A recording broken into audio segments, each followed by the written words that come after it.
வானொலியில் நீங்கள் கேட்டு மகிழ்ந்த தென்கட்சி கோ. சுவாமிநாதன் அவர்களின் இன்று ஒரு தகவல் கதை தொகுப்பினை கேட்கலாம். ஒரு சின்ன பையன் வந்தான். அவனை பார்த்து ஒரு கேள்வி கேட்டோம். ஏன்ப்பா உங்கள் வீட்டில் அம்மா புத்திசாலியா அப்பா புத்திசாலியா அப்படின்னு. அவன் அலட்சியமாக நம்மளை பார்த்து சிரிக்கிறான். என்ன சார் இது, இந்த காலத்தில் இது கூட தெரியாமல் இருக்கிறீங்களே அப்படிங்கிறான். ஒரு சின்ன பையன் நம்மளை பார்த்து இப்படி கேட்டு விட்டானே அப்படின்னு நினைக்கிறப்போ நமக்கு ஒரு மாதிரி ஆகிடும். அதுக்கப்புறம்தான் இந்த தாத்தா பாட்டிலாம் சொல்கிற ஒரு கதை ஞாபகத்துக்கு வந்தது. அது என்ன கதை தெரியுமா? ஒரு ஊரில் ஒரு அம்மாவும் பிள்ளையும் இருந்தாங்களாம். அந்த மகனுக்கு திடீர்னு தேசாந்திரம் போய் வரணும்னு ஆசை வந்துட்டுது. ஊராக போய் சுற்றி பார்க்கணுங்கிற ஆசை. அந்த அம்மாவுக்கு இது பிடிக்கல. மகனை பிரிஞ்சு இருக்கிறதுக்கு அவங்க மனசு இடம் கொடுக்கல. வேணாப்பான்னு சொல்லி பார்த்தாங்க, அவன் கேட்கல. திடீர்னு புறப்படவும் செஞ்சுட்டான். சரி, இனிமேல் அவனை தடுக்க முடியாதுன்னு முடிவு பண்ணிட்டாங்க அந்த அம்மா. இருந்தாலும் புத்திசாலித்தனமாக ஒரு யோசனை பண்ணாங்க. மகனை கிட்டத்தில் கூப்பிட்டாங்க. அவங்ககிட்ட சொன்னாங்க, இதை பாருப்பா, நீ தேசாந்திரம் போகிறதுன்னு தீர்மானம் பண்ணிவிட்ட, அதை நான் தடுக்கலை, போயிட்டு வந்துடும். ஆனால் போகிறதுக்கு முன்னாடி எனக்கு ஒரு வாக்குறுதி கொடுத்துட்டு போ அப்படின்னாங்க. போகிறப்போ ராத்திரியாக இருந்தாலும் பகலாக இருந்தாலும் சரி, புளிய மரத்து நிழலில் தான் தங்கணும். திரும்பி வர்றப்போ இரவும் பகலும் நீ வேப்ப மரத்து நிழல்லே தங்கணும் அப்படின்னாங்க. சரி, அப்படியே செய்கிறேன்னு சொல்லி வாக்குறுதி கொடுத்தான் பையன். புறப்பட்டு போனான். போகிற வழியில் புளிய மரத்து நிழல்லையே தங்கினான், தூங்கினான். அப்படி போய்கிட்டே இருந்தான். 7ஆவது நாள் அவன் உடம்பு சுகமில்லாமல் போயிட்டுது. ரொம்பவும் பலவீனமாயிட்டான். இனிமேல் நடக்க முடியாதுங்கிற நிலைமை வந்துட்டுது. யோசித்து பார்த்தான். சரி, இதுக்கு மேலே போக வேண்டாம் அப்படின்னு முடிவு பண்ணிவிட்டு திரும்பி வர ஆரம்பிச்சிட்டான். திரும்பி வர்றப்போ வழியில் வேப்ப மரத்து நிழல்லையே தங்கி வந்தான். நாளுக்கு நாள் உடம்பு சரியாக வந்துட்டுது. 7ஆவது நாள் வீட்டுக்கு சேர்றான். உடம்பு பழையபடியே கலகலப்பாயிட்டுது. பூரண சுகம். தேசாந்திரம் போன பையன் திரும்பி வந்துட்டானே அப்படின்னு அந்த அம்மா ஆச்சரியப்படலை. ஏன்னா அவங்களுக்கு தெரியும் இப்படி ஆகும்னு. பையன் சீக்கிரமாக திரும்பி வரணுங்கிறதுக்காக தான் அவங்க அந்த யோசனையை சொன்னாங்க. என்ன விஷயங்கிறதையும் அவங்களே சொன்னாங்க. மகனே, புளிய மரத்து நிழல் உடம்புக்கு உஷ்ணத்தை கொடுக்கும், சீக்கம் உண்டாக்கும். அதனால் நீ தொடர்ந்து புளிய மரத்து நிழலில் தங்கினாவே நோய்க்கு ஆளாயிட்ட. அதனால் நல்ல பயணத்தை முடிச்சுக்கிட்டு திரும்பி வரணுங்கிற முடிவுக்கு வந்துட்ட. திரும்பி வர்றப்போ நீ தங்கினது வேப்ப மரத்து நிழல். அது உடம்புக்கு குளிர்ச்சியை தரக்கூடியது, நோயை தீர்க்கக்கூடியது. அதனால் சுகமாக வீட்டுக்கு சேர்ந்துட்ட. உன்னோட தேசாந்திர பயணத்தை தடுக்கிறதுக்காக தான் இப்படி பண்ணினேன் அப்படின்னாங்களாம் அந்த அம்மா. பார்த்தீங்களா அம்மாவோட புத்திசாலித்தனத்தை? அப்பாவாக இருந்தால் இப்படியா பண்ணுவார்? ஒரு அப்பா பையன்கிட்ட 10 ரூபா கொடுத்து இதை எடுத்துக்கிட்டு அடுத்த ஊருக்கு போய் அங்கே இருக்கிற மாமா கிட்ட இதை கொடுத்துட்டு வாடா, வழியில் எங்கேயாவது மரத்தடியில் படுத்து தூங்கி விடாதே அப்படின்னு எச்சரிக்கை பண்ணி அனுப்புனாராம். பையனுக்கு எச்சரிக்கையாக வாழறது எப்படிங்கிறத கற்றுக் கொடுக்கறதுக்காக இப்படி பண்ணார். அவன் பணத்தை வாங்கிக்கிட்டு போனான். அப்பா சொன்னதை மறந்துட்டு ஒரு மரத்தடியில் படுத்து தூங்கிட்டான். அவனுக்கு தெரியாமல் அவன் பின்னாடியே போன அப்பா அவன் கையில் இருந்த அந்த 10 ரூபாயை நைஸாக எடுத்துகிட்டு வந்துட்டார். அவன் பையில் தானே வச்சுருந்தான், அது தெரியாமல் எடுத்துகிட்டு வந்துட்டார். அவன் தூங்கிக்கிட்டு இருக்கான். எடுத்துகிட்டு ஒரு மறுபடியும் வீட்டுக்கு வந்துட்டார். பையன் முழிச்சுக்கிட்டு பையை தடவி பார்க்குறான், பணத்தை காணும். அழுதுகிட்டே திரும்பி வந்தான். அப்பா கிட்டே விஷயத்த சொன்னான். அப்பா சிரிச்சுக்கிட்டே சொன்னார், அதுக்கு தான்ப்பா ஆரம்பத்திலேயே எச்சரிக்கை பண்ணினேன், இனிமேலாவது நீ ஜாக்கிரதையாக இருக்கணும் அப்படிங்கிறதுக்காக தான் இப்படி பண்ணினேன். அந்த பணம் எங்கேயும் போயிடலை, நான் தான் அதை உனக்கு தெரியாமல் எடுத்து வச்சிருக்கிறேன். இதோ பாரு அப்படின்னு சொல்லிக்கிட்டு சைடு பாக்கெட்டில் கையை விட்டா அது ஓட்டையாக இருக்குது. அதை எவனோ ஏற்கனவே கத்திரிச்சு எடுத்துகிட்டு போட்டான். இப்போ அப்பா முகத்தில் அசடு வழிஞ்சுதான். அள்ள குறையாதது அட்சய பாத்திரம், அது நமக்கு தெரியும், கேள்விப்பட்டிருக்கிறோம். ஆனால் போட நிரம்பாத ஒரு பாத்திரம் உண்டு. அது என்ன தெரியுமா? நம்மளில் பல பேர்கிட்ட அந்த பாத்திரம் உண்டு. அதுதான் பேராசை அப்படிங்கிற பாத்திரம். அதை நிறைவு செய்யவே முடியாது. பேராசையை பற்றி சுஃபி இலக்கியத்தில் ஒரு பிரபலமான கதை உண்டாம். அதை ஒரு பெரியவர் எடுத்து சொல்லியிருக்கிறார். ஒரு மன்னர் நகர்வலம் போயிட்டுருக்கார். ஒரு பிச்சைக்காரன் மன்னர் எதிரில் வரான். பிச்சை போடுங்கோங்கிறான். என்னுடைய அமைதியை கெடுக்காதே போங்கிறார் மன்னர். அவன் சிரிக்கிறான். அரசே, உங்களுடைய அமைதி கெடக்கூடிய நிலையில் இருந்தால் அதுக்கு பேர் அமைதியே கிடையாது அப்படின்னு நானா. எதிரில் நிற்கிறது வெறும் பிச்சைக்காரன் இல்லை, யோகி அப்படிங்கிறத மன்னர் புரிஞ்சுக்கிட்டார். துறவியே, உங்களுக்கு என்ன வேணும்னாலும் கேளுங்க, கொடுக்குறேன்னாராம். அந்த துறவி மறுபடியும் சிரிக்கிறார். அரசே, உங்களால் முடியாததையெல்லாம் கொடுக்க முடியும்னு சத்தியம் செய்யாதீங்க அப்படின்னார். மன்னருக்கு கோபம் வந்துட்டுது. என்ன இவர் இப்படி சொல்கிறாரு அப்படின்னு நினச்சார். நகர்வலத்தை பாதியிலேயே நிறுத்தினார். வாங்க அரண்மனைக்குன்னார். துறவியை அழைச்சிக்கிட்டு அரண்மனைக்கு வந்துட்டார். துறவி தன்கிட்ட இருந்த பிச்சை பாத்திரத்தை நீட்டினார். இது நிறைய எனக்கு பொற்காசுகள் வேணும் அப்படின்னாராம். அவ்வளவு தானா, இது ஒரு பெரிய காரியமா அப்படின்னு கையை தட்டினாராம் மன்னர். ஒரு பெரிய தாம்பாளம் நிறைய பொற்காசுகள் வந்து சேர்ந்தது. அதை அள்ளி போட்டார். போட போட அந்த பிச்சை பாத்திரம் நிரம்பவே இல்லை. பொற்காசுகள் போட போட அவ்வளவையும் உள்ளே வாங்கிக்கிட்டே இருக்குது. அரசாங்க கஜானாவே காலி ஆகிட்டுது. மூட்டை மூட்டையாக பொற்காசுகளை கொட்டி பார்த்துட்டாங்க. அது முழுங்கிக்கிட்டே இருக்குது. கடைசி வரைக்கும் அந்த பிச்சை பாத்திரம் வந்து நிரம்பவே இல்லை. அரசர்கிட்ட இருந்த கர்வம் போயிட்டுது. அப்படியே பொத்துன்னு துறவி காலில் விழுந்தார். அப்போ அந்த துறவி சொன்னாராம், மன்னா, இந்த பிச்சை பாத்திரத்தை உங்களால் மட்டும் இல்லை, வேறு யாராலையும் நிரப்ப முடியாது. அதுக்கு என்ன காரணம்னா, இது வந்து சாதாரண பிச்சை பாத்திரம் இல்லை, பேராசைகளோடு வாழ்ந்து செத்துப்போன ஒரு மனிதனின் மண்டை ஓடுது அப்படின்னாராம். பாருங்கள், இதுதான் அந்த சுஃபி இலக்கிய கதை. செத்த பிறகும் நிறைவு இல்லைன்னா அது எப்பேற்பட்ட பேராசையாக இருக்கும்னு யோசித்து பார்த்துங்க. நம்மால் ஒருத்தர் கல்யாணம் பண்ணிக்க பொண்ணு பார்த்துக்கிட்டு இருந்தார். அழகு, அறிவு, படிப்பு எதுவும் தேவையில்லை, பணம் மட்டும் இருந்தால் போதும் அப்படின்னு பார்க்குறவங்ககிட்டெல்லாம் சொல்லி வச்சார். ரொம்ப நாளைக்கு அப்புறம் ஒரு பணக்காரர் கிடைச்சார். அவர் சொன்னார், இதை பாருங்கள், எனக்கு 20 வயசில் ஒரு மகள், அவளை நீங்கள் கல்யாணம் பண்ணிக்கிட்டால் 2 லட்சம் பணம் கொடுப்பேன். 25 வயசில் ஒரு பொண்ணு, அவளை கல்யாணம் பண்ணிக்கிட்டால் 2.5 லட்சம் தருவேன். 30 வயசில் ஒரு பொண்ணு இருக்கா, அவளை கல்யாணம் பண்ணிக்கிட்டால் 3 லட்சம் தருவேன். என்ன சொல்கிற அப்படின்னாராம். இவன் கொஞ்ச நேரம் யோசித்து பார்த்துருக்கான். அதுக்கப்புறம் மெதுவாக அவரை நிமிர்ந்து பார்த்து, ஏன் சார், உங்ககிட்ட 50 வயசில் ஏதாவது பொண்ணு இருக்கா அப்படின்னு கேட்டானாலாம். சில பேரை இப்படி சொல்கிறது உண்டு. அடுத்தவங்களை அனுசரித்து நடந்துக்க தெரியல, அவன் என்ன சார் மனுஷன் அப்படிம்பாங்க. சக மனிதர்களோடு எப்படி பழகிறது அப்படின்னு தெரியாதனாலேயே பல பேர் இன்றைக்கி சங்கடப்பட்டுக்கிட்டு இருக்கிறாங்க. வசதி வாய்ப்பெல்லாம் சரியாக இருக்கும், ஆனால் வாழ்க்கை சரியாக இருக்காது. இன்னொருத்தர்கிட்ட எப்படி பேசுறது பழகிறதுங்கிறது தெரியாதனால தான் இந்த அவஸ்தை. சரி, இந்த அவஸ்தை இல்லாமல் வாழறது எப்படி? இதுக்கு அனுபவசாலிகள் சில வழிமுறைகளை சொல்கிறாங்க. அதெல்லாம் என்னென்னங்கிறத இப்போ தெரிஞ்சுக்குவோம். முதல்ல நம்ம நாக்கு நம்ம கண்ட்ரோலில் இருக்கணும். வார்த்தைகளை வந்து கொட்டிவிட்டு அதுக்கப்புறம் அள்ள முடியாமல் கிடந்து கஷ்டப்படக்கூடாது. எப்படி பேசுகிறோங்கிறதும் முக்கியம், பேசுகிறப்ப எப்படி முகத்தை வச்சுருக்கிறோங்கிறதும் முக்கியம். அன்பாக பேசினாலும் நல்லாயிருக்கும். அப்படி பேசுகிறப்ப ஆதரவாக அவர் தோள் மேலே ஒரு கையை போட்டுக்கிட்டு பேசினா இன்னமும் நல்லாயிருக்கும். 2வது விஷயம், இன்னொருத்தர்கிட்ட பேசுகிறப்ப வாக்குறுதிகளை அள்ளி வீசக்கூடாது. கொடுக்குற வாக்குறுதி குறைச்சலாக இருக்கணும். அப்படி கொடுத்த வாக்குறுதியை கண்டிப்பாக நிறைவேற்றணும். நாம் ஒருத்தரை பாராட்டுறோம் அல்லது அவரை பற்றி அபிப்பிராயம் சொல்கிறோம்னா அது ஆக்கப்பூர்வமாக இருக்கணும். நம்ம பாராட்டு அல்லது விமர்சனம் அடுத்தவருடைய முன்னேற்றத்துக்கு உதவுறது மாதிரி இருக்கணும். நாம் சொல்கிறத கேட்டுட்டு அவன் தலையில் கையை வச்சுட்டு உட்காந்துடக்கூடாது. எப்பவும் உற்சாகமாக இருக்கணும், முகம் மலர்ச்சியாக இருக்கணும். மனுஷன் இருந்தால் வருத்தம், கவலை, ஏமாற்றம் எல்லாம் இருக்க தான் செய்யும். அதெல்லாம் மனசில் இருக்கட்டும். அந்த வருத்தமும் கவலையும் ஏமாற்றமும் சேர்ந்துக்கிட்டு நம்ம முகத்தில் இருக்கிற மலர்ச்சியை மூடி மறைக்கிறதுக்கு நாம் இடம் கொடுத்துடக்கூடாது. எந்த விஷயத்தை பற்றி யாருக்கிட்ட பேசினாலும் வெளிப்படையாக பேசணும், திறந்த மனசோடு பேசணும். மூடி மறைச்சி முழுங்கிக்கிட்டு இருக்கக்கூடாது. இன்னொருத்தர்கிட்ட பேசுகிறப்போ விவாதம் பண்ணுங்க, அது தப்பு இல்லை, ஆனால் வாதாடிக்கிட்டு இருக்கக்கூடாது.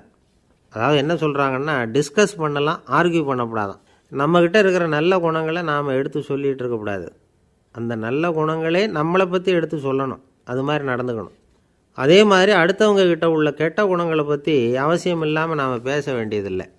உங்களை பற்றி யாராவது தப்பாக பேசுகிறாங்களா, அப்படி அவங்க பேசுகிறதுல உண்மை இல்லையா அப்படின்னா அதை நீங்கள் பொருட்படுத்த வேண்டியதில்லை, விட்டுடலாம். அது தானாக போயிடும். ஒரு 4-5 பேரோட பேசிக்கிட்டு இருந்தீங்கன்னா எல்லாருக்கும் முக்கியத்துவம் கொடுங்க, யாரையும் அலட்சியப்படுத்தாதீங்க. தமாஷா பேசலாம், ஆனால் அவங்க தமாஷ் வந்து அடுத்தவங்களை வந்து கேலி பண்ணுறதா இருக்கக்கூடாது. நமக்கு கிடைக்க வேண்டியது கிடைக்கலையே அப்படிங்கிற தவிப்பு நம்மக்கிட்ட இருக்கக்கூடாது, அது தேவையில்லை. உங்கள் செயல்பாடுகள் தெளிவாக இருக்கட்டும், பாராட்டு தானாக அவங்கள தேடிட்டு வரும். இன்னொரு மனுஷனுடைய மனசில் கௌரவமான ஒரு இடத்த பிடிக்கணும்னா நாம் இந்த குணத்தையெல்லாம் நம்மக்கிட்ட வளர்த்துக்கணும். இதெல்லாம் வந்து அனுபவசாலிகள் சொல்லியிருக்கிற குறிப்புகள். இந்த குறிப்புகளை வந்து சரியாக புரிஞ்சுக்கணும், அது முக்கியம். தப்பாக புரிஞ்சுக்கிட்டா என்ன ஆகும் தெரியுமா? இதை கேளுங்க. ஒருத்தர் வந்தார். சார், அடுத்தவங்க தோள் மேலே கையை போட்டுக்கிட்டு அன்பாக பேசணும்னு சொன்னீங்க. அப்படி தான் பேசினேன். அவர் முதுகை கூட தட்டி கொடுத்தேன். என் வேலை போயிட்டுது சார், வீட்டுக்கு அனுப்பிச்சிட்டாங்க அப்படின்னார். யாருக்கிட்ட அப்படி பேசுனீங்கன்னு கேட்டோம். என் முதலாளிகிட்ட சார் அப்படிங்கிறார் ரொம்ப சோகமாக. ஒரு அரசனும் அமைச்சரும் ஒரு நாள் ரொம்ப சாவகாசமாக பேசிக்கிட்டு இருந்தாங்களாம். அரசன் அமைச்சரை பார்த்து ஒரு கேள்வி கேட்டிருக்கார். ஏங்க அமைச்சரே, ஆசை இல்லாத ஒரு மனுஷனால் இருக்க முடியுமா அப்படின்னு. ஏன் முடியாது, துறவி அப்படிங்கிறவங்கெல்லாம் அப்படிப்பட்டவங்க தானே அப்படின்னாராம் அமைச்சர். அவங்கெல்லாம் உண்மையிலேயே ஆசையை விட்டவங்க தானா அப்படின்னு கேட்டாராம் ராஜா. அப்படி தான் இருக்கணும் அப்படின்னாராம் அமைச்சர். அப்படின்னா ஆசையே இல்லாத ஒரு உண்மையான துறவியை நான் பார்க்கணுமேன்னார். அது என்ன பிரமாதம், அதுக்கு நான் ஏற்பாடு பண்ணுறேன் அப்படின்னு விட்டார் இவர். சொல்லிவிட்டு உடனே புறப்பட்டு போனார். அங்கே இங்கே தேடினார். அப்புறம் தான் அவருக்கு புரிஞ்சுது உண்மை துறவியை கண்டுபிடிக்கிறது எவ்வளவு கஷ்டமான காரியம்னு. இருந்தாலும் ராஜா கிட்ட சொல்லியாச்சே, உண்மை துறவியை காட்டுறேன்னு. இப்போ என்ன பண்ணுறது? ராஜா கிட்ட சொன்னபடி நடக்கலைன்னா அவருக்கு கோபம் வந்துடும். அமைச்சர் ஒரு யோசனை பண்ணார். அவருக்கு ஒரு வழி தெரிஞ்சுது. அதுதான் சரின்னு முடிவு பண்ணார். அதாவது அந்த ஊரில் அவருக்கு தெரிஞ்ச நாடக நடிகர் ஒருத்தர் இருக்கிறார், நல்லா நடிப்பார். அவரை போய் பார்த்தார். இதை பாருப்பா, எனக்காக நீ ஒரு காரியம் செய்யணும்னார். என்னன்னு கேட்டார் அவர். நீ ஒரு துறவி மாதிரி கொஞ்சம் நேரத்துக்கு நடிக்கணும். ராஜா உன்னை பார்த்துட்டு போகிற வரைக்கும் நடி, அது போதும். அதுக்காக உனக்கு 10,000 ரூபா தரேன் அப்படின்னார். அவர் எந்த காலத்தில் இவ்வளோ பணத்தை மொத்தமாக பார்த்துருக்கார். அதனால் உடனே சரின்னு ஒத்துக்கிட்டார். அமைச்சர் அரண்மனைக்கு திரும்பி வந்தார். என்ன அமைச்சரே, இன்னுமா ஒரு உண்மையான துறவி கிடைக்கலன்னார். உண்மையான துறவி ஒருத்தரை இப்போ தான் கொஞ்ச நேரத்துக்கு முன்னாடி பார்த்து பேசிவிட்டு வர்றேன். அவர் நம்ம ஊருக்கு வெளியில் குளத்தங்கரையில் உள்ள ஒரு ஆலமரத்துக்கு அடியில் உட்காந்துருக்கிறார் அப்படின்னார் இவர். அப்படின்னா உடனே புறப்படுங்க அப்படின்னார் ராஜா. பரிவாரங்களோடு புறப்பட்டார். அங்கே அந்த மரத்தடியில் அந்த ஆள் வேஷம் போட்டுக்கிட்டு துறவி மாதிரி உட்காந்துருக்கிறான். ராஜா நேராக போனார். அந்த துறவி காலில் பொத்துன்னு விழுந்து வணங்கினார். உடனே ராணியும் அவர் காலில் விழுந்தாங்க. அடுத்தபடியாக அமைச்சர் விழுந்தார். அவருக்கு தெரியும் இது நம்ம ஆள் தான்னு. இருந்தாலும் என்ன பண்ணுறது, நேரம். அப்புறம் பரிவாரங்கள்லாம் துறவி காலில் விழுந்து ஆசீர்வாதம் வாங்கிட்டாங்க. ராஜா அப்புறமா தங்கத்தட்டில் பொன்னையும் பொருளையும் வச்சு அந்த துறவிக்கிட்ட ரொம்ப பணிவாக நீட்டுறார். தாங்கள் தயவு பண்ணி இதை ஏற்றுக்கணும் அப்படின்னு வேண்டிக்கிட்டார். அந்த துறவி பற்றில்லாமல் அதை பார்த்தார். எல்லாத்தையும் திறந்துவிட்ட எனக்கு இதெல்லாம் எதுக்காக அப்படின்னு சொல்லி அதை மறுத்துட்டாராம். ஆஹா, உண்மையான துறவியை பார்த்துட்டோம் அப்படிங்கிற ஆனந்தம் அரசருக்கு. ரொம்ப நிம்மதியாக திருப்தியாக திரும்பி வந்தார் அரண்மனைக்கு. அதுக்கப்புறம் அமைச்சர் யாருக்கும் தெரியாமல் அந்த துறவிகிட்ட ஓடினார். சொன்ன பிரகாரம் பணத்தை நீட்டினார். இந்தாப்பா, நான் உங்ககிட்ட சொன்னபடி 10,000 ரூபா பணம் எடுத்துக்கோ அப்படின்னார். அந்த ஆள் ராஜா கிட்ட சொன்னது மாதிரியே எல்லாத்தையும் திறந்துவிட்ட எனக்கு இதெல்லாம் எதுக்காக வேணாம் அப்படின்னு விட்டாரான். நடித்த வரைக்கும் போதும்ப்பா, இனிமேல் இந்த நாடக வசனம்லாம் வேணாம், வேஷத்தை கலைச்சிரு, பணத்தை வாங்கிக்கோன்னார். இல்லைங்க, இது வேஷம் இல்லை, இது வசனமும் இல்லை, இது உண்மை. கொஞ்ச நேரம் துறவி மாதிரி நடித்ததுக்கே இந்த தேசத்து ராஜா, ராணி, அமைச்சர், பரிவாரங்கள் எல்லாம் என் காலில் விழுந்து வணங்குறாங்க. அப்படின்னா உண்மையான துறவியாக இருக்கிறது எவ்வளவு பெருமையான விஷயம். நான் உண்மையான துறவியாக ஆக போகிறேன், அப்படி முடிவும் பண்ணிட்டேன் அப்படின்னார் அந்த நடிகர். வேஷம் கூட எப்படிப்பட்ட விளைவுகளை உண்டு பண்ணுது பார்த்தீங்களா. நம்மால் ஒருத்தன் ரொம்ப வசதியாக தான் இருந்தான். ஒரு நாள் அவன் சொத்து பூரா திருட்டு போயிட்டுது. அதுக்கப்புறம் இவன் துறவி மாதிரி ஆகிட்டான். ஊர் ஊராக சுற்றினான். ஒரு குருநாதரை தேடி கண்டுபிடிச்சான். அவர்கிட்ட சீடனாக சேர்ந்துக்கிட்டான். அவனை பார்த்து ஒருத்தர் கேட்டார், நீ உண்மையான சீடன் தானான்னு. இல்லைங்க, சீடன் மாதிரி நடிச்சுக்கிட்டு இருக்கிறேன் அப்படின்னா. அது குரு துரோகம் இல்லையா அப்படின்னு கேட்டார் அவர். இல்லைங்க, நான் பண்ணது குரு துரோகம் இல்லை, என் குரு பண்ணது தான் துரோகம். என்னுடைய பணத்தை கொள்ளையடித்தது இவர் தான். அதை எங்கே வச்சுருக்காருன்னு கண்டுபிடிக்கிறதுக்காக தான் இவர்கிட்ட சீடனாக சேர்ந்துருக்கிறேன் அப்படின்னா. பந்திக்கு முந்தர ஆசாமிகள் நம்மளில் பல பேர் உண்டு. அப்படி முந்தறதுக்கு கூட முயற்சி பண்ணுறவங்க நிறைய பேர் இருக்கிறாங்க. இதில் என்ன ஒரு விஷயம்னா, பந்திக்கு முந்தறது கூட தப்பு இல்லை. ஆனால் அப்படி ஒரு விருந்தில் ஆளாக போய் உட்காந்து சாப்பிட்டா கூட வெளியில் வர்றப்ப என்ன பெரிய விருந்து வச்சுட்டான், சாம்பாரில் உப்பு இல்லை, ரசத்தில் காரம் இல்லை அப்படின்னு குறை சொல்லிகிட்டே வர்றது இருக்குது பாருங்கள். அது சரியில்லை, நாகரிகமும் இல்லை. கல்யாண பத்திரிகையில் என்ன போட்டிருக்குது, என் பொண்ணுக்கும் இன்னார் பையனுக்கும் கல்யாணம், எல்லாரும் குடும்பத்தோடு வந்திருந்து மணமக்களை ஆசீர்வதிக்கணும், இப்படி தானே போட்டிருக்கோம். குடும்பத்தோடு வந்து விருந்து சாப்பிட்டு சாப்பாடு எப்படி இருக்குன்னு அபிப்பிராயம் சொல்லிவிட்டு போங்க அப்படின்னா போட்டிருக்கு கல்யாண பத்திரிகையில். ஒருத்தர் வீட்டு விசேஷத்துக்கு போயிருக்கோம்னா எவ்வளவோ அசௌகரியங்கள் நமக்கு ஏற்படலாம். ஏராளமான கூட்டம் வந்திருக்கும். எல்லாரையும் அவங்க வந்து தனித்தனியாக கவனிச்சிக்கிட்டு இருக்க முடியாது. நாம் தான் அனுசரித்து நடந்துக்கணும். நாமளாக போய் வாழ்த்த வேண்டியவங்களை வாழ்த்தி விட்டு வந்து சேரணும்.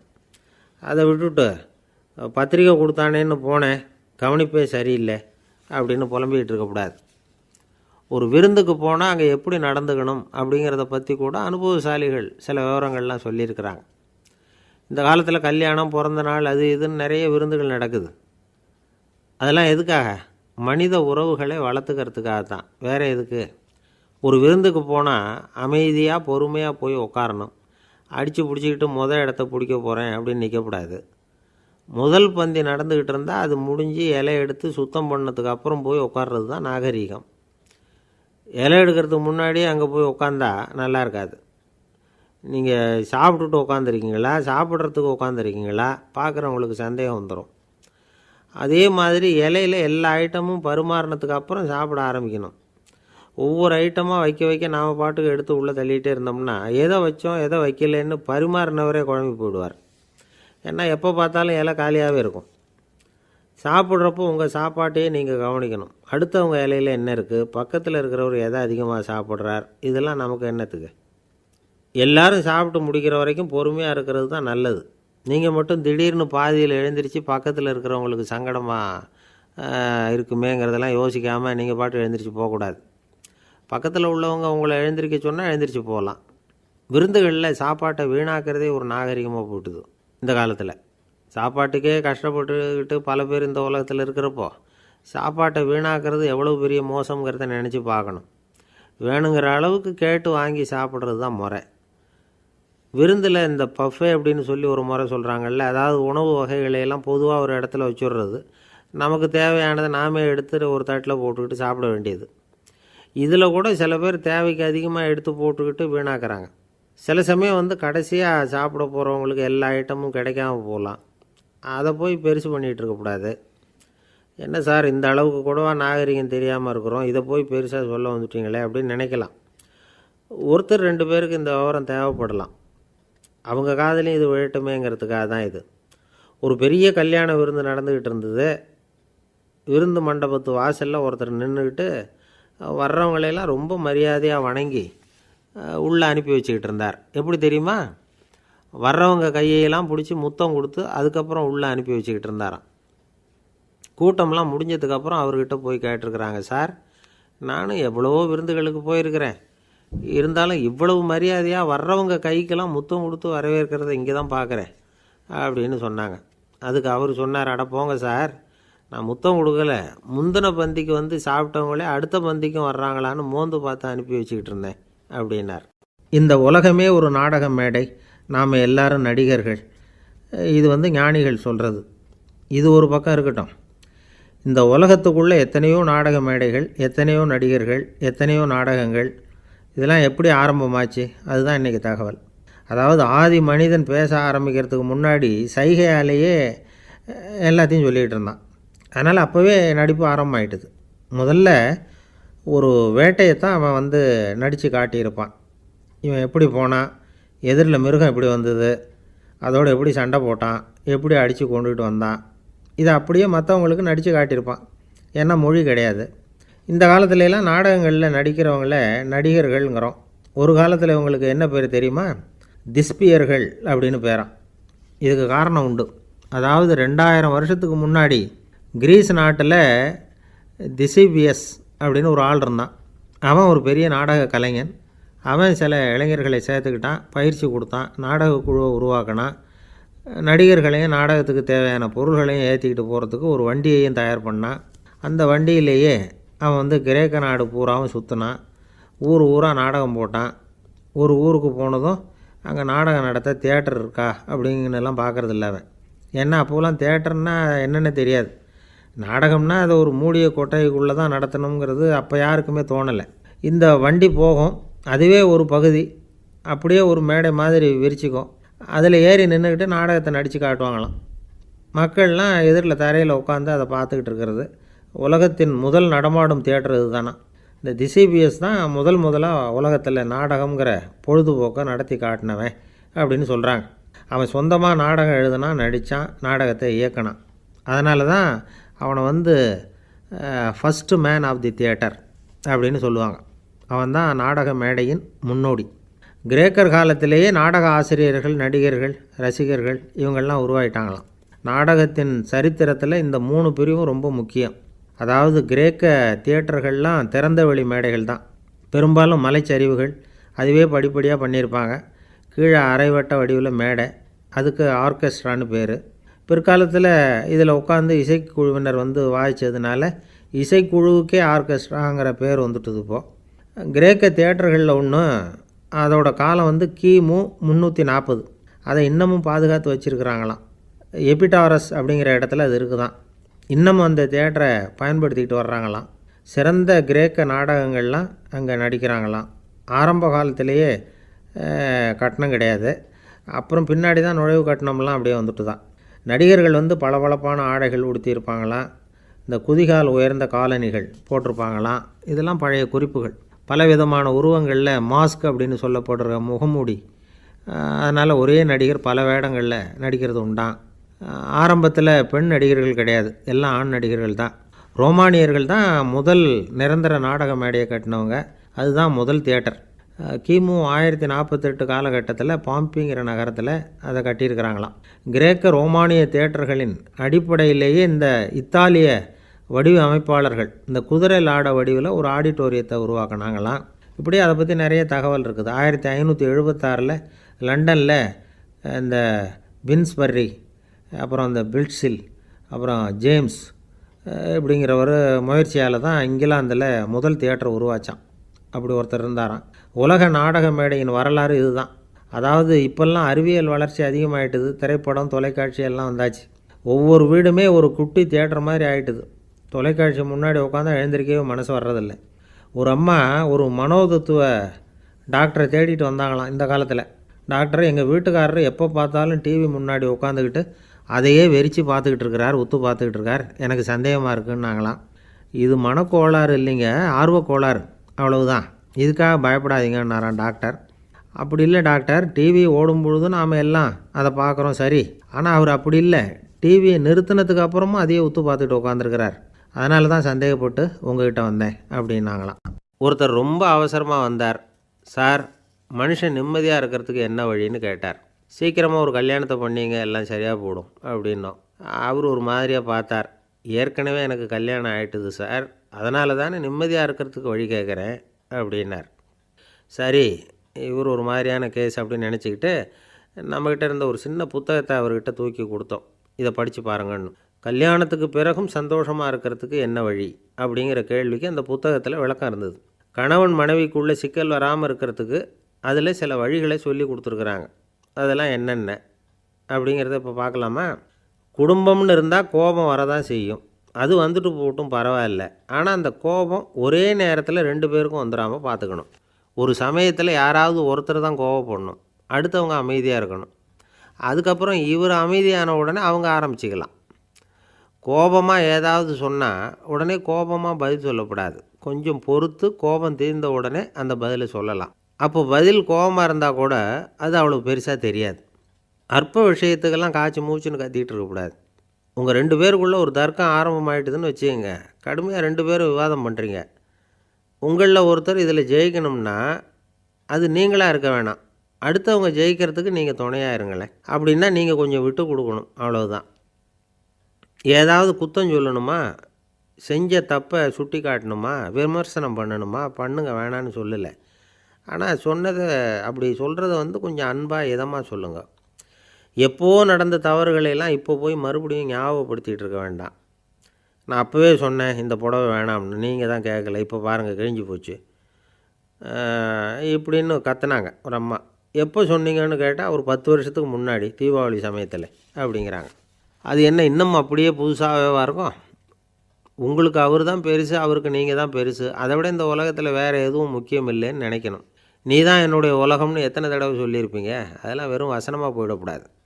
ஏதாவது ஒரு பிரச்சனையை பற்றி கடுமையாக விவாதம் பண்ணிக்கிட்டு இருக்கீங்க, அதை அப்படியே பாதியில் விட்டுட்டு படுக்கைக்கு போயிடக்கூடாது. சொச்சத்தை நாளைக்கு பேசிக்கலாம்னு.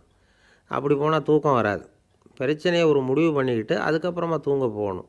ஒரு நாளில் ஒரு தடவையாவது உங்கள் ஜோடியை பாராட்டி நல்ல விதமாக கனிவாக ஒரு வார்த்தை சொல்லணும் அப்படின்னு தீர்மானம் பண்ணிங்க. ஏதாவது தப்பு பண்ணிவிட்டிங்கன்னா பரவாயில்ல, அதை ஒத்துக்கிறதுக்கும் மன்னிப்பு கேட்குறதுக்கும் தயாராக இருக்கணும். அது ஒன்றும் கேவலம் கிடையாது. வீட்டுக்குள்ளே தானே கேட்க போகிறீங்க, வெளியில் யாருக்கு தெரிய போகுதோ. எப்படியோ உங்களுக்குள்ளே ஒரு சமரசம் ஆனால் சரி தான். ஒரு தகராறுன்னு எடுத்துக்கிட்டால் குறைஞ்சபட்சம் அதுக்கு 2 பேர் தேவை. தனியாகவே உட்காந்துக்கிட்டு நான் இப்போ தகராறு பண்ணிகிட்ருக்கிறேன் அப்படின்னு யாரும் சொல்ல முடியாது. 2 பேர் தகராறு பண்ணுறாங்கன்னா பொதுவாக அந்த 2 பேரில் யார் அதிகமாக பேசுகிறாங்களோ அவங்க பேரில் தான் தப்பு இருக்கும். அதை மனசில் வச்சுக்கணும். இதெல்லாம் தான் அந்த புத்தகத்தில் போட்டிருக்கிற வழிமுறைகள். இவ்வளவும் சரியாக வரலைன்னா அப்புறமா சொல்லுங்கள், வேறு புத்தகம் ஏதாவது இருக்கான்னு தேடுவோம். ஒரு கணவன் தன்னுடைய மனைவியை அழைச்சிக்கிட்டு ஒரு மனோதத்துவ டாக்டர்கிட்ட வந்தாராம். டாக்டர், எங்களுக்கு கல்யாணம் ஆகி 30 வருஷ காலமாக நாங்கள் ஒரு விஷயத்தில் கூட ஒத்து போனதில்லை அப்படின்னு ஆரம்பித்தார். உடனே அந்த அம்மா குறுக்கிட்டு, அது 30 வருஷம் இல்லை 32 வருஷம் அப்படின்னாங்களே. அந்த ஆள் என்னை கண்ணாபுண்ணான்னு திட்டிவிட்டான் சார், அதை நினச்சா எனக்கு ரொம்ப வருத்தமாக இருக்குது அப்படின்னு சொல்லி கவலைப்பட்டார் ஒருத்தர். இதில் கவலைப்படுறதுக்கு என்ன இருக்குது அப்படின்னார் ஒரு பெரியவர். அவர் ஒரு மகான். என்ன சார் இப்படி சொல்கிறீங்க, ஒருத்தர் நம்ம பார்த்து திட்டுனா வருத்தமாக இருக்காதா அப்படின்னார். அது எப்படி வருத்தமாக இருக்கும், திட்டுறதுங்கிறது என்ன, அது வெறும் சத்தம் தானே அப்படின்னார் அந்த பெரியவர். நம்ம ஆளுக்கு தலையை பிச்சுக்கலாம் போல் இருந்தது. இருக்காது அப்படின்னா நமக்கே அப்படி தானே தோணுது. அந்த பெரியவர் சொல்கிறது ரொம்ப பெரிய விஷயம். அதை நாம் புரிஞ்சிக்க முயற்சி பண்ணலாம்னா நடைமுறை வாழ்க்கைக்கு அது ஒத்து வர்றது மாதிரி தெரிய மாட்டேங்குது. இருந்தாலும் அந்த பெரியவர் அதுக்கு என்ன தான் விளக்கம் கொடுக்குறாருன்னு பார்ப்போமே. ஒரு ரயில் போயிட்டுருக்கு, அதில் ஒரு சாது போயிட்டுருக்கார். அந்த ரயில் அவர் ஹரித்வாரம் போயிட்டுருக்கார். அவர் ரயிலில் ஏகப்பட்ட கூட்டம். நம்ம ஊர் ரயில் கேட்கவா வேணும், டிக்கெட் வாங்கிட்டு கொஞ்சம் பேர், வாங்காத கொஞ்சம் பேர். அது என்னத்துக்கு அனாவசியமாக டிக்கெட் அப்படிங்கிற நினப்பில் பாதி பேர். இந்த கூட்டத்துக்கு மத்தியில் அந்த சாதுவும் போயிட்டுருக்கிறார். உட்கார்றதுக்காக இருந்த இடத்துல ஒரு ஆள் படுத்துருக்கிறான். கொஞ்சம் முரட்டு ஆசாமி. அவன் கால் பக்கத்தில் கொஞ்சோண்டு இடம் பாக்கி இருந்தது. அந்த இடத்துல இந்த சாது உட்காந்துருந்தார். மெதுவாக உட்காந்துக்கிட்டார் போய். ஆனால் அந்த ஆள் ராத்திரி பூரா இவரை காலால் உதச்சிக்கிட்டே இருக்கிறான். அது இவருக்கு ரொம்ப அவமானமாக பட்டுது. அதனால் துக்கம் ஏற்பட்டுது. இருந்தாலும் அதை ஒரு மாதிரியாக சகிச்சுக்கிட்டே இவர் வந்து சேர்ந்தார். பொழுது விடிஞ்சது. அந்த சாது ஹரித்வார் வந்து சேர்ந்தார். அங்கே ஒரு பெரிய ஞானியை சந்தித்தார். ராத்திரி ரயிலில் அந்த ஆள் உதைச்சதையும் அதனால் தனக்கு ஏற்பட்ட துக்கத்தையும் இந்த சாது அந்த ஞானிகிட்ட சொன்னார். சொல்லிவிட்டு, ஏன் சுவாமி, எனக்கு துக்கம் ஏற்பட்டதே அது தப்பா அப்படின்னு கேட்டார். தவறு தான்னார் அந்த ஞானி. உனக்கு இன்னமும் தேக அபிமானம் போகலைங்கிறது தான் அது காட்டுது. அஷ்டாவக்ரர் என்ன சொல்கிறார் தெரியுமா, உண்மையான ஞானி யாராவது தன்னை வந்தனை செய்தால் அதற்காக சந்தோஷப்பட மாட்டார், யாராவது நிந்தனை செய்தால் அதற்காக வருத்தப்பட மாட்டார் அப்படின்னு சொல்கிறார். நிந்தனைங்கிறது ஒரு ஒலி தான். தேகாபிமானம் இருக்கிற வரைக்கும் இந்த ஒலி நம்மளை வேதனைப்படுத்தும். நான் தேகம் இல்லை ஆத்மா அப்படிங்கிற நினைவு இருந்தால் இந்த ஒலி நம்மளை பாதிக்காது. மனு என்ன சொல்கிறார் தெரியுமா, ஒரு சாதகன் பாராட்டுதலை விஷம்னு நினச்சி பயப்படணும், அவமானத்தை அமிர்தம்னு நினச்சி சந்தோஷப்படணுங்கிறார். அவமானப்பட்டால் கவலைப்படாமல் எப்படி இருக்க முடியும் அப்படின்னு தான் நமக்கு தோணும். அதனால தான் நம்மளில் யாரும் இதுக்கு உதாரணமாக யாரையும் காட்ட முடியல. புத்தரையும் கபீரையும் உதாரணமாக காட்டுறாங்க. அவங்களுக்கெல்லாம் அவமானம் ஏற்பட்டப்போ கவலையே படலையாம். புத்தரை அவமானப்படுத்தணுங்கிறதுக்காக கௌசாம்பி ராணி ஒரு இளம் பெண்ணை கொலை பண்ணி சடலத்தை புத்தர் குடிசைக்கு முன்னாடி போட சொன்னார். போட்டாங்க. புத்தர் தான் அந்த பொண்ணை கெடுத்து கொலை பண்ணிவிட்டாருன்னு எல்லோரும் நினச்சாங்க. ஆனால் புத்தர் இதை பற்றி கவலையே படலை. அப்புறமா உண்மை தெரிஞ்சதும் புத்தர் புகழ் இன்னும் அதிகமாகிட்டுது. ஒரு பெரிய சபையில் ஒரு மோசமான பொண்ணு நுழைஞ்சி தனக்கும் கபீருக்கும் சம்பந்தம் உண்டுன்னு சொன்னான். கபீர் கவலைப்படலை. அவங்க மாதிரியெல்லாம் நாமளும் இருக்க கற்றுக்கணும். நிந்தனை, அபகீர்த்தி, அவமானம் எல்லாம் ஆண்டவன் கொடுக்குற பிரசாதம்னு நினைக்கணும் அப்படின்னு சொல்கிறார் அந்த ஞானி. இதை கேட்ட இந்த காலத்து ஆசாமி ஒருத்தர், நான் கூட அப்படி தான் சார், யாராவது அவமானப்படுத்தினா கவலைப்பட மாட்டேன். நேற்று கூட ஒருத்தர் என்ன பலார்னு அரைஞ்சுட்டார், நான் கொஞ்சம் கூட கவலைப்படலை, பேசாமல் வந்துட்டேன்னார். ஏன் அப்படி வந்துட்டீங்க அப்படின்னு. அவர் அரைஞ்சதுலேயும் ஒரு அர்த்தம் இருந்தது, அதனால தான் அப்படி வந்துட்டேன்னார். ஏன் அரைஞ்சாருன்னு கேட்டேன். 10 வருஷத்துக்கு முன்னாடி 15 ரூபா அவர்கிட்ட கடன் வாங்கினேன், அதை கேட்டு கேட்டு பார்த்துட்டு கடைசியாக தான் அரைஞ்சார் அப்படின்னார். ஆண்டவனுடைய பிரசாதம் இவருக்கு அடிக்கடி கிடைக்கும் போல இருக்கு. ஒருத்தர் இருக்கார், நல்ல உத்தியோகத்தில் தான் இருக்கிறார். ஆனால் எப்போ பார்த்தாலும் முகத்தை வெறுப்பாக வச்சுருப்பார். அப்படியே வருவார் போவார். ஏன் சார் இப்படி இருக்கிறீங்க அப்படின்னு விசாரித்தோம். ஏன்டா இந்த வேலைக்கு வந்தோம்னு இருக்குது சார் அப்படின்னார். உங்கள் வேலை உங்களுக்கு பிடிக்கலையா அப்படின்னு கேட்டோம். இல்லைன்னார். இப்படிப்பட்டவங்க வெற்றிகரமான வாழ்க்கை வாழ முடியாது. இது நிபுணர்கள் கருத்து. வேலையை நேசிக்க தெரிந்தவர்கள் வெற்றி பெறுவார்கள் அப்படிங்கிறாங்க அவங்க. எந்த துறையாக இருந்தாலும் சரி, அந்த துறையில் வெற்றிகரமாக இருக்கிறவங்கள விசாரித்து பாருங்கள். எனக்கு என்னுடைய வேலை ரொம்ப பிடிக்கும் அப்படின்னு சொல்கிறவங்களாக தான் இருப்பாங்க. அப்படி இருந்தால் தான் அது வெற்றிகரமாக இருக்க முடியுது அவங்களால. ஒருத்தனுக்கு பிடித்தமான பொழுதுபோக்கே அவனுடைய தொழிலாக இருந்துட்டுதுன்னா அவனை மாதிரி கொடுத்து வச்சவன் வேறு யாரும் இல்லை அப்படிங்கிறார் பெர்னாட் ஷா. ஒரு தடவை மன்னர் ஹுமாயூன் உயிரை தண்ணீர் மொண்டு ஊற்றுகிற தொழிலாளி ஒருத்தர் காப்பாற்றினாராம் அந்த ஹுமாயூன் உயிரை. உடனே மன்னர் கேட்டிருக்கார், உனக்கு என்ன வேணும்னாலும் கேளு தரேன், உயர் பதவி வேணுமா அப்படின்னு கேட்டாராம். மன்னா, மக்களின் தாகம் தீர்க்கக்கூடிய இந்த பணியை விட உயர்ந்தது உண்டா அப்படின்னாராம் அந்த தொழிலாளி.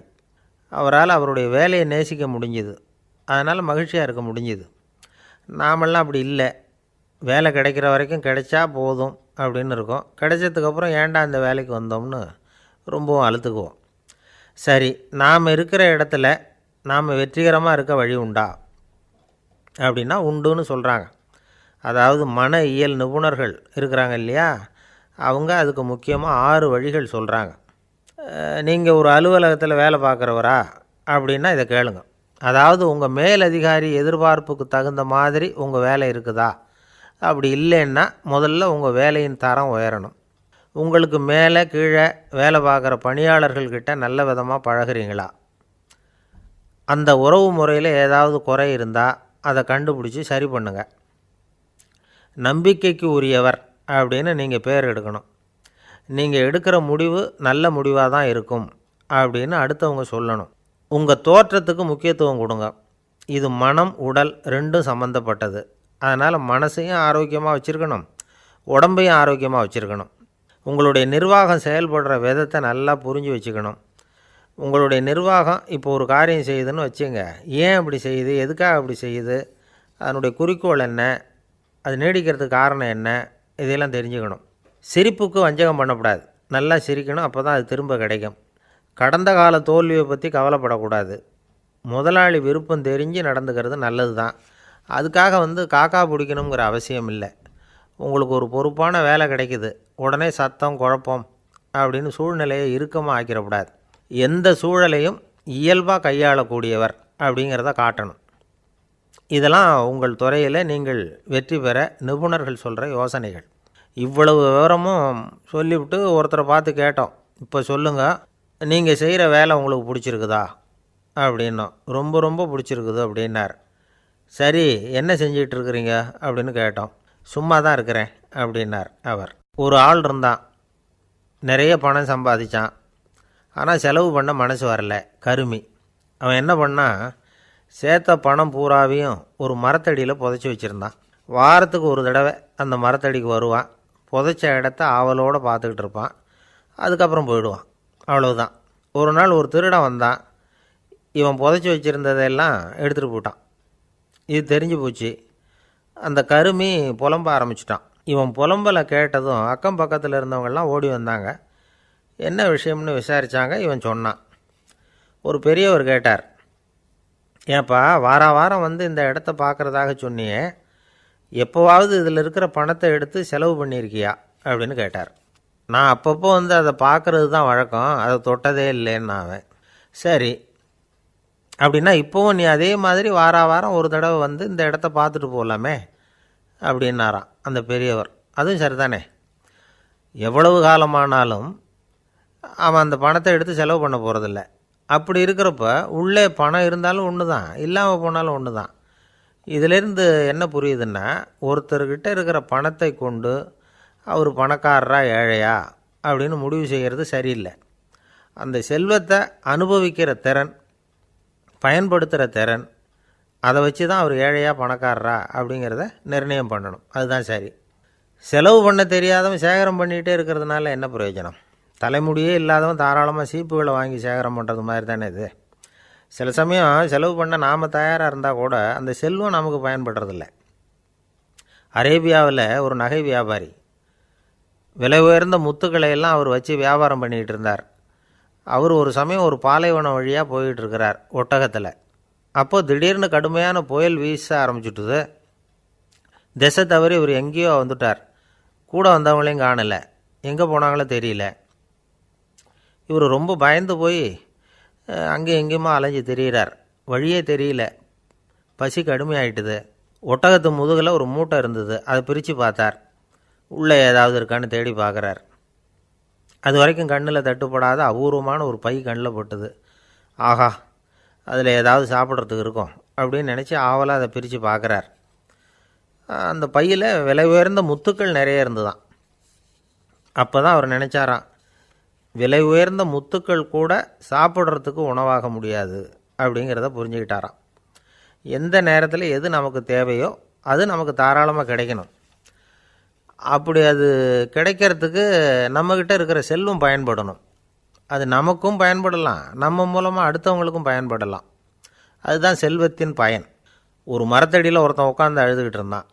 அந்த பக்கமாக வந்த இன்னொருத்தன் ஏப்பா அழுதுகிட்டு இருக்கிறேன்னு கேட்டான். இந்த இடத்துல தான் பூமிக்கு அடியில் பணம் இருக்குது, புதைச்ச இடம் தெரியல, அதான் அழறேன் அப்படின்னா. நல்லா ஞாபகப்படுத்தி பாரு, எந்த இடத்துல புதைச்ச அப்படின்னு கேட்டான் இவன். அது எப்படி எனக்கு தெரியும், புதைச்சி வச்சிருக்கிறவன் நான் இல்லையே, எங்கள் எதிர்த்த வீட்டுக்காரன் அப்படின்னானா இவன். அம்மாக்காரங்களுக்கு அடிக்கடி ஏற்படுற கவலை ஒன்று உண்டு. அதாவது குழந்தை சரியாக சாப்பிட மாட்டேங்குதே அப்படிங்கிற கவலை. இவங்கெல்லாம் ஒரு விஷயத்தை நல்லா புரிஞ்சுக்கணும். குழந்தைகள்ங்கிறவங்க பெரியவங்க மாதிரி இல்லை. அவங்க கடிகாரத்தில் மணியை பார்த்துட்டு சாப்பிட்றதுக்கு உட்கார்ற ரகம் கிடையாது. பசிச்சா சாப்பிடுவாங்க, இல்லைன்னா விளையாடுவாங்க அல்லது தூங்குவாங்க. அது புரியாமல் அவங்கள கட்டாயப்படுத்தி அல்லது மிரட்டி சாப்பிட வைக்கிறது ரொம்ப தப்பு. ஒரு 8 மாத குழந்தைக்கு 3 மணி நேரத்துக்கு ஒரு தடவை பசிக்கும். அந்த நேரம் பார்த்து சாப்பாடு கொடுத்தா அடம் பண்ணாமல் அது பாட்டுக்கு சாப்பிட்றோம். அதே குழந்தைக்கு 1 வயசு ஆகிறப்போ 4 மணி நேரத்துக்கு ஒரு தடவை பசிக்கும். இந்த வயசில் இயற்கையாகவே பசி குறைஞ்சிருக்கும். அது புரியாமல் என் குழந்தை முன்னாடி மாதிரி இப்போ சரியாக சாப்பிட மாட்டேங்கிறான் அப்படின்னு சில பேர் டாக்டர்கிட்ட போய் சொல்லிக்கிட்டு இருப்பாங்க. இன்னொரு விஷயம், ஒரு குழந்தைக்கு வயசு அதிகமாகிற வேகத்துக்கு உடம்பு எடையும் அதிகமாகிக்கிட்டே போகாது. உடம்பு எடை அதிகமாகிற வேகம் குறைஞ்சிக்கிட்டே வரும். 6 மாத குழந்தைக்கு ஒரு வாரத்தில் 150 கிராம் எடை கூடும். ஒரு வயசில் வாரத்துக்கு 71 கிராம் எடை கூடும். இது புரியாமல் அதிகமாக சாப்பாட்டை கொடுத்து குழந்தைய கஷ்டப்படுத்தக்கூடாது. ஏன்னா அளவுக்கு மீறின உணவு அஜீரணத்தை உண்டு பண்ணிவிடும். குழந்தைக்கு ஒரு தட்டில் கொஞ்சமாக ஆகாரத்தை வச்சு கொண்டுகிட்டு போய் கொடுக்கணும். மலை மாதிரி குவிச்சு வச்சா அதை பார்த்ததுமே பசி அடங்கி போயிடும். அடித்து மிரட்டி பயமுறுத்தி குழந்தைய சாப்பிட வைக்கிற பழக்கம் இருக்குது பாருங்கள், அதுக்கு ஃபுட் ஃபோர்ஸிங் அப்படின்னு பேர். இப்படி பண்ணுனா குழந்தைக்கு சாப்பாட்டில் விருப்பம் குறைஞ்சிரும். அதை கண்டாவே வெறுக்க ஆரம்பிச்சிடும். அது மாதிரி உளம் சார்ந்த பசி குறைவு, சைக்கோஜெனிக் அனோரெக்சியா, அது ஏற்படுமா. சாப்பாடுங்கிறதே ஒரு தண்டனை மாதிரி தோணும். குழந்தைகளுக்கு பிடிச்ச மாதிரியான ஆகாரத்தை கொடுக்கணும். சத்து அதிகம் இருக்குங்கிறதுக்காக அதுக்கு பிடிக்காத ஆகாரத்தை கொடுத்து கட்டாயப்படுத்தக்கூடாது. குழந்தைகளுக்கு 2 வயசு ஆகிறப்போ இயற்கையாகவே எதிர்மறை குணம் உண்டாகும். அதாவது அந்த எதிர்மறையாக பேசுகிறது. இது மாதிரி சமயங்களில் நாம் என்ன சொல்கிறோமோ அதுக்கு நேர்மாறாக நடந்துக்கும். ஏட்டிக்கு போட்டி. சாப்பிட சொன்னால் விளையாட போகும், விளையாட சொன்னால் சாப்பாடு கேட்கும். இதை புரிஞ்சுக்கிட்டு நடந்துக்கணும். குழந்தை சொன்ன பேச்சை கேட்கலேன்னு கோவப்படக்கூடாது. குழந்தை வளர வளர பிடிவாத குணம் வர்றது சகஜம். கேட்டதை வாங்கி கொடுத்தா தான் சாப்பிடுவேன் அப்படின்னு பிடிவாதம் பண்ணும். வாங்கி கொடுத்துடுறது தான் உத்தமம். நீங்களும் அதுக்கிட்ட பிடிவாதம் பண்ணிகிட்டு இருக்கக்கூடாது. ஏன்னா கேட்டது கிடைக்கலையேங்கிற ஏமாற்றம் கூட குழந்தையோட பசியை குறைச்சிரும். கேட்டது கிடைச்சிட்டா பசி அதிகமாகும். கொடுத்ததை மலமலன்னு சாப்பிட்றோம். குழந்தைகளுக்கு கண்ட நேரத்தில் சாப்பிட்றதுக்கு எதையாவது வாங்கி கொடுத்துக்கிட்டு இருந்தால் சாப்பாட்டு நேரத்தில் சாப்பிடாமல் அடம் பண்ண ஆரம்பிச்சிடும். பள்ளிக்கூடம் போகிற பிள்ளைங்க காலை உணவை சரியாக சாப்பிட மாட்டாங்க. அச்சம், அவசரம், பரபரப்பு இதெல்லாம் தான் காரணம். பள்ளிக்கு புறப்படுறதுக்கு ஒரு 3/4 மணி நேரத்துக்கு முன்னாடியே சாப்பாடு போட்டுருங்க, அது சரியாக போடும். படிக்கிற குழந்தைகள் உடல் சோர்வு, மனச்சோர்வு இது காரணமாக கூட சாப்பிட மறுக்கிறது உண்டு. இப்போ உதாரணமாக சாயந்தரம் விளையாடி விட்டு வீட்டுக்கு வந்ததும் சாப்பிட சொன்னால் வேணாம்பாங்க. இது உடல் சோர்வு. ரொம்ப நேரம் வீட்டு பாடங்களை செஞ்சு முடித்த கையோடு சாப்பிட சொன்னாலும் அவங்களால சரியாக சாப்பிட முடியாது. இது உளச்சோர்வு, அதாவது மனச்சோர்வு. இதை தவிர குழந்தைகளுக்கு உடல் நலக்குறைவு ஏற்பட்டால் கூட சாப்பிட மறுக்கிறது உண்டு. சில மருந்து மாத்திரைகள் கூட பசியை குறைச்சிரும். அதனால் சரியாக தெரிஞ்சுக்கிட்டு குழந்தைகளை சாப்பிட வைக்கணும். அது புரியாமல் கையில் சாப்பாட்டு தட்டை வச்சுக்கிட்டு குழந்தைகளை விரட்டிக்கிட்டு அலையக்கூடாது. ஒரு சின்ன பையன் சொன்னான், எங்கள் அம்மா சாப்பாடு போடுறது தெரிஞ்சால் நான் உடனே வீட்டை விட்டு வெளியில் ஓடி போடுவேன் அப்படின்னா. ஏன் அப்படி பண்ணுறேன்னு கேட்டோம். எங்கள் அப்பா கூட அது மாதிரி தான் சார் பண்ணுவார் அப்படிங்கிறான். ஒரு பல்கலைக்கழகம், அங்கே ஒரு இலக்கிய பேராசிரியர், அவர் பாடம் நடத்திக்கிட்டு இருந்தார். ராபர்ட் ப்ரௌனிங் எழுதிய கவிதைகளை பற்றி சொல்லிகிட்டு இருக்கிறார். மாணவர்களும் ரொம்ப அக்கறையாக அதை கேட்டுக்கிட்டு இருக்கிறாங்க. ஒரு குறிப்பிட்ட கவிதையை பற்றி சொல்லும் பொழுது அந்த பேராசிரியருக்கே ஒரு சந்தேகம். அதாவது அந்த கவிதையின் சரியான அர்த்தம் என்னங்கிறதுல சந்தேகம். பேராசிரியர் யோசனை பண்ணார். அந்த கவிதையை முழுசாக புரிஞ்சிக்க முடியல. அதனால் மாணவர்களை பார்த்து சொன்னார், மாணவர்களே, ஒரு நாள் பொறுத்துக்குங்க. இந்த கவிதையை எழுதின கவிஞர் எங்கள் வீட்டுக்கு பக்கத்தில் தான் இருக்கிறார். இன்றைக்கி சாயந்தரம் நான் அவரை நேரிலேயே போய் பார்க்குறேன். பார்த்து இதுக்கு என்னங்க அர்த்தம்னு கேட்டுக்கிட்டு வந்துவிடுறேன். அதுக்கப்புறம் உங்ககிட்ட சொல்கிறேன் அப்படின்னாராம். அன்றைக்கி சாயந்தரமே அந்த பேராசிரியர் கவிஞரை தேடிக்கிட்டு போயிட்டார். கவிஞர் அவங்க வீட்டில் அவர் பாட்டு உட்காந்துருந்தாராம்.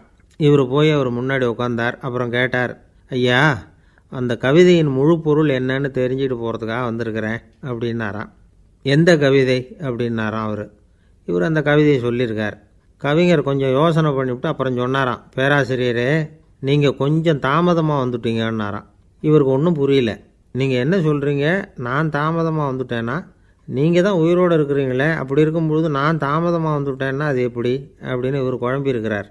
இப்போ கவிஞர் சொன்னாராம், ஐயா, நான் உயிரோடு இருக்கிறேன்னா இல்லையாங்கிறது முக்கியம் இல்லை. நான் அந்த கவிதை வரிகளை எழுதினப்போ 2 பேருக்கு அதோட அர்த்தம் தெரிஞ்சிருந்தது. இப்போ ஒரே ஒருத்தருக்கு தான் அதோட அர்த்தம் தெரியும் அப்படின்னாராம். பேராசிரியர் யோசனை பண்ணியிருக்கார். அப்படின்னா அந்த ஒருத்தர் கவிஞர் ராபர்ட் ப்ரௌனிங்கை தவிர வேறு யாராக இருக்க முடியும்? இவர் தான் அப்படிங்கிறத அவர் மனசில் நினச்சிக்கிட்டார். அதனால் சொன்னார், ஐயா, நான் தாமதமாக வரல, அந்த கவிதையின் பொருள் என்ன அது சொல்லுங்கன்னார். பேராசிரியரே, நான் சொல்கிறது உங்களுக்கு புரியலைன்னு நினைக்கிறேன். நான் இந்த வரிகள் எழுதினப்போ 2 பேருக்கு அதோட அர்த்தம் தெரிஞ்சிருந்தது. அந்த 2 பேர் யாருன்னா, ஒருத்தர் ராபர்ட் ப்ரௌனிங், அதாவது நான், இன்னொருத்தர் கடவுள். இப்போ அது கடவுளுக்கு மட்டும்தான் தெரியும். நானே இதை பற்றி பல தடவை யோசனை பண்ணி பார்த்தேன். இது ரொம்ப அழகானது, ஆனாலும் ரொம்ப வழுக்கலானது. அதை பிடிச்சிட்டோம்னு நினச்சிக்கிட்டு இருக்கும் பொழுதே காற்று மாதிரி அது உங்ககிட்ட இருந்து ஓடி போயிடுது. எனக்கு ரொம்பவும் வருத்தமாக தான் இருக்குது. நிச்சயமாக நான் தான் இந்த வரிகளை எழுதியிருக்கிறேன். அதில் அர்த்தம் இருக்குங்கிறது எனக்கு தெரியும். அதை நான் உணர்கிறேன். ஆனால் நீங்கள் என்னை மன்னிக்கணும். எனக்கே கூட அதை என்னால் விளக்க முடியல. அப்படி இருக்கும் பொழுது உங்களுக்கு எப்படி அதை நான் விளக்க முடியும் அப்படின்னாரா அந்த கவிஞர். அனுபவிக்கப்படக்கூடிய எல்லாமே விளக்கப்படக்கூடிய ஒன்றல்ல, விளக்கப்படும் எல்லாமே அனுபவிக்கப்படக்கூடிய ஒன்றல்ல அப்படிங்கிறது ஞானிகளுடைய கருத்து. அதுக்காக தான் அந்த சம்பவம். வாழ்க்கையில் நீங்கள் தொடர்ந்து ஆய்வு செய்து கொண்டே இருக்கக்கூடிய விளக்கங்களை ஒருபோதும் அடைய முடியாத பரிமாணங்கள் இருக்கிறதுனால தான் அது அலுப்பு தட்டாமல் இருக்குது. உங்களால் நிறைய அனுபவிக்க முடியும். இருந்தாலும் நீங்கள் அனுபவித்து அறிந்த விஷயங்கள் கூட வார்த்தைகளால் விளக்கப்பட முடிவதில்லை அப்படிங்கிறது பெரியோர் சிந்தனை. இதெல்லாம் ஒரு பக்கம் இருக்கட்டும். நமக்கு தெரிஞ்ச பேராசிரியர் ஒருத்தர் 1 மணி நேரம் ரொம்ப விவரமாக வகுப்பு எடுத்தார். கடைசியாக சொன்னார், மாணவர்களே, ரொம்பவும் எளிமையாக விளக்கமாக எல்லா விவரமும் சொல்லியிருக்கிறேன். அதனால் இதில் உங்களுக்கு சந்தேகம் வர்றதுக்கு வாய்ப்பே இல்லை. இருந்தாலும் கேட்க வேண்டிய கடமை கேட்குறேன். இது வரைக்கும் நடத்தினதில் யாருக்காவது ஏதாவது சந்தேகம் உண்டா அப்படின்னு கேட்டாராம். எனக்கு ஒரே ஒரு சந்தேகம்தான் சார் அப்படின்னு எழுந்திரிச்சு நிற்கிறான் ஒருத்தன். என்னன்னு கேட்டாராம். இது வரைக்கும் நீங்கள் என்ன பாடம் சார் நடத்துனீங்க அப்படின்னானா அவன்.